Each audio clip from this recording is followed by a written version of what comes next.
Talk about Bitcoin and copper. You hear them thrown in the same bucket all the time, right?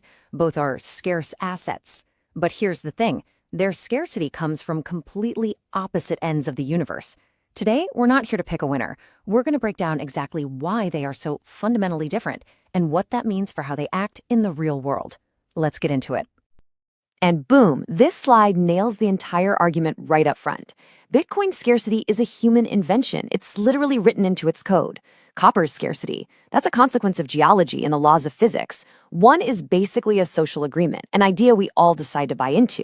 The other is just reality. It's a physical constraint we all have to live with, and that single distinction changes absolutely everything.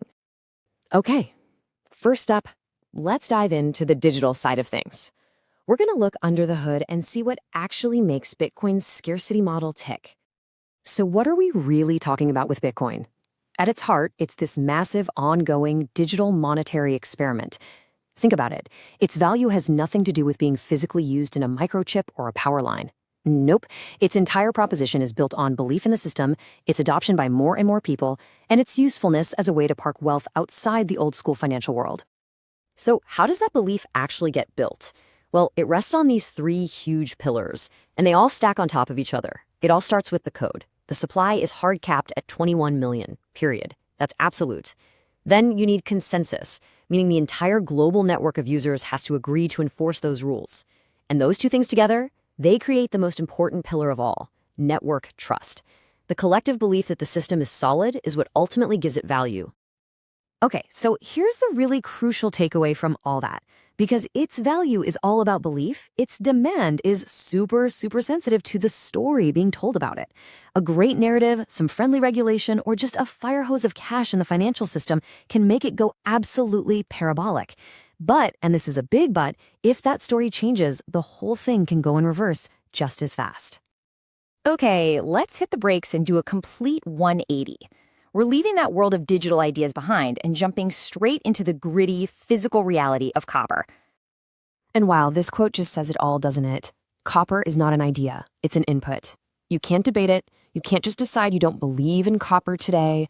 It's not optional. It is a fundamental, non-negotiable building block of, well, pretty much everything in the modern world.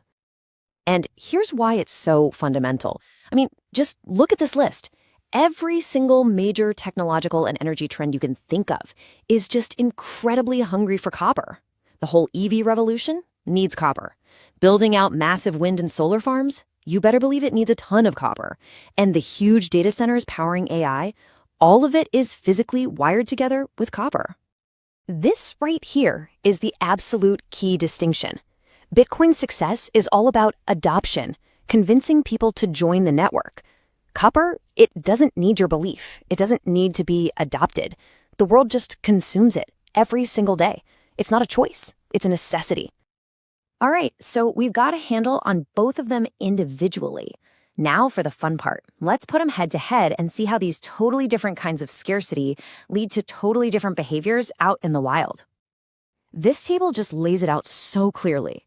Look at Bitcoin. Its scarcity is absolute. It's programmed. The demand driver, it's all about belief, the narrative. And its market behavior, super volatile, totally driven by sentiment. Now let's flip over to copper. Its scarcity is practical. It's just plain hard and expensive to get out of the ground. Demand, that's driven by real-world stuff, factories and construction sites. And its behavior is cyclical. It ebbs and flows with the actual global economy. Let's unpack that market behavior a little more. Bitcoin often acts like what traders call a high beta asset. In simple terms, when investors are feeling risky and adventurous, Bitcoin tends to do really well. It amplifies that risk-on mood. Copper, though, it's tied to what's actually happening on the ground. When the global economy is firing on all cylinders, factories are busy, and people are building things, copper demand goes up. It's a pulse check for real economic growth, not just investor feelings.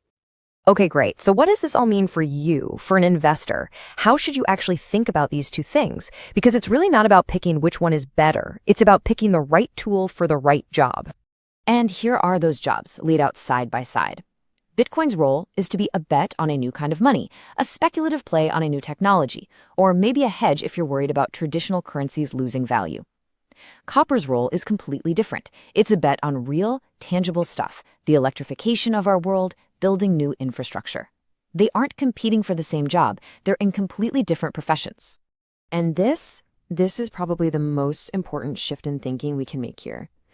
So many people get trapped asking this simple question, which one's going to go up more? But honestly, that's the wrong question. The much smarter question to ask is, what am I actually trying to bet on here? What is the specific economic view or risk that I want to express in my portfolio? And that brings us to the ultimate takeaway. The real win here isn't getting a price prediction. It's getting this concept deep in your bones. An asset that's scarce because we all believe it is always going to behave differently than an asset that is scarce because we physically need it to function. So if you remember just one thing, let it be this right here. Bitcoin is scarce because we all agree that it is. It's a social construct. Copper is scarce because the entire modern world runs on it. It's an industrial necessity. And that's really the bottom line, isn't it? One is code. One is physics. The smart move isn't to get into some ideological fight about which is better. It's to understand what makes each one unique and use that knowledge to make intentional decisions. Knowing that difference, well, that's the real edge.